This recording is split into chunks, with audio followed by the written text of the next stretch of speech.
क्या आपने कभी सोचा कि आपकी पसंदीदा कैडबरी डेयरी मिल्क चॉकलेट बनती कैसे है? आज हम आपको ले चलेंगे एक ऐसी जादुई दुनिया में जहां कोको, दूध और चीनी मिलकर बनाते हैं वो मिठास जो दुनिया भर के दिल जीतता है।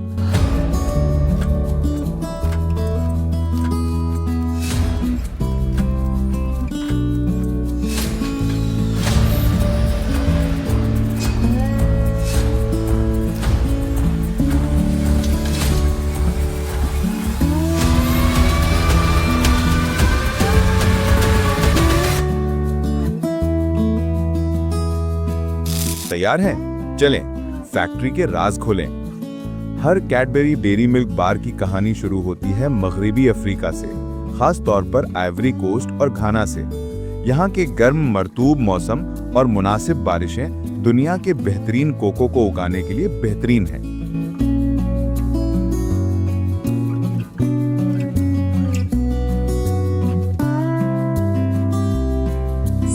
किसान कोको फलियों को काटते हैं जिनके अंदर छुपे बीज अभी चॉकलेट जैसे न तो जायके में होते हैं न खुशबू में। ये बीज फैक्ट्रियों में जाते हैं जहां उन्हें भुना, पीसा और माया चॉकलेट में तब्दील किया जाता है।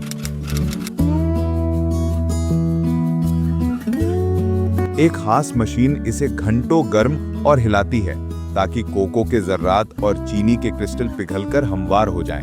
नतीजा वो क्रीमी चॉकलेट जो आपके मुंह में पिघल जाती है। डेयरी मिल्क का नाम ही इसके दिल से आता है, दूध। फैक्ट्रियों में ताज़ा दूध सरसब्ज चरागाहों से आता है जहां गायें पुरसुकून माहौल में रहती हैं। खुदकार मशीनें दूध को नरमी से जमा करती हैं,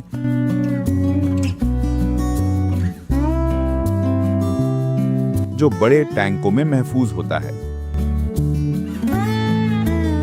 चीनी के लिए कैडबरी गन्ने और चुकंदर दोनों इस्तेमाल करता है। गन्ने की चीनी जो 80% पैदावार देती है, एक मीठी फलदार खुशबू देती है, जबकि चुकंदर की चीनी हल्की मिट्टी वाली खुशबू। दोनों का इम्तिजाज डेयरी मिल्क को वो मुनफरिद मिठास देता है जो हर काट के साथ महसूस होती है। ये दूध और चीनी की जोड़ी चॉकलेट को क्रीमी और लजीज बनाती है। डेयरी मिल्क सिर्फ चॉकलेट नहीं, ये एक आलमी तजुर्बा है। चाहे बर्थडे पार्टी हो या पुरसुकून शाम, ये चॉकलेट हर लम्हे को खास बनाती है। अगर ये जादुई सफर आपको पसंद आया तो लाइक करें और कमेंट्स में बताएं आप डेयरी मिल्क को कैसे पसंद करते हैं। सब्सक्राइब करें और खान वॉइस के साथ दुनिया के मजीद राज दरियाफ्त करें।